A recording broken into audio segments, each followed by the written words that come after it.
curation of this data, and third is actually second is the collation of this data, and third is the curation of this data for application in terms of policy and program designing.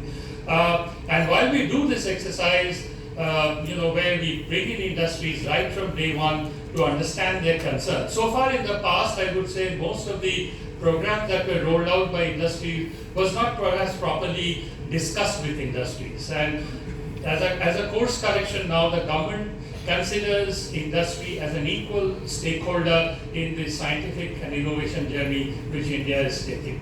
So for everything that we do now, there is always a consultation process. And in fact, I was just alluding to Arvind that I was just advising him that before even the launch took place, we should have done a consultation with you. But I think it's not late. It's still, it's a continuous, it's a dynamic annual process. And every year it will be a learning process. And I'm very sanguine that in 2 to 3 years we will have a very, very robust data set. So my last message to you before we hear from you is please be a messenger for this. Please, your fellow colleagues in other industries, please ask them to come forward and provide this database at the soonest. It takes 10 to 15 minutes to fill up this data, and this data would actually not be used for any other purposes but largely to define policies and programs that is going to benefit the industries in a big way.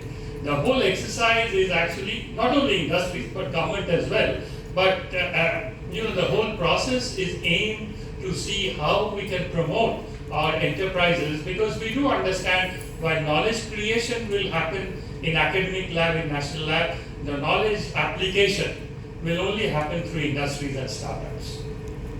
So it's important, therefore, I say the whole cycle that is doing, a project, becoming a paper becoming a prototype becoming a product serving the public.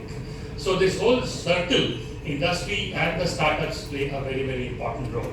Even in future, all the programs that we are going to roll out, for example, there's a big focus on translation research, right? We see most of the academic R&D output are at TRL level 3 maximum. How do we really fill that gap where from TRL 3 to TRL 5 or TRL 6 we can support from the government, and after which the industries can come up really to uptake this and then look at scaling it up and going to the market. So the entire TRL scale from 1 to 9 has to be bridged, and this bridging will only happen through a partnership. While the initial phases of the TRL level has to be funded by government, but as we move up the TRL level, the role of industries will become very, very important. So these are some of the planning process that is required to build these futuristic programs where the data is so critical. And without this data, unfortunately, it's embarrassment for all of us as a nation on an international platform when we are not able to provide this data, which all other countries are doing. And the model that we have done is based on the FICCI model, I said, with little bit changes required for our own domestic purposes, but largely we can deliberate upon it and see how your participation becomes much more forthcoming and timely. Thank you once again for your attention, and we are here more on the reception side to understand your needs to take this forward with our partnership. Thank you.